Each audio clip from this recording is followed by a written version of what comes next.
वास्तु शास्त्र अनुसार निष्कासन द्वार को अनेक गुरुत्वपूर्ण विचार करा जायछि। केही केही निष्कासन द्वार साउथ वेस्ट कहूतुबा बेले प्रकृत में जो जगार वायु तत्व चल प्रचल हुए अर्थात नॉर्थ वेस्ट कर्नर टाकू निष्कासन द्वार बोली कह जाए। तेणु नॉर्थ वेस्ट कर्नर रे प्रायतः आपण मानक समस्त को आम लैट्रिन बा टॉयलेट करने कहूँ।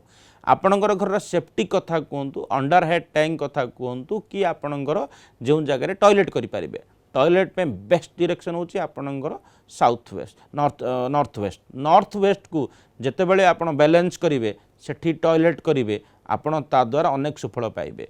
भूमि रे जेते परिमाण नेगेटिव एनर्जी थाउ ना कहीं वास्तु भूखंड भितर केबे भी टॉयलेट स्थान नाही, किंतु जेतेबेले आमे टॉयलेट टी घरे करू से टॉयलेट टी आम घरर शौच शुद्धि एवं सुंदरता को बढ़ावा सहित घर भितर सकारात्मक ऊर्जा दिए।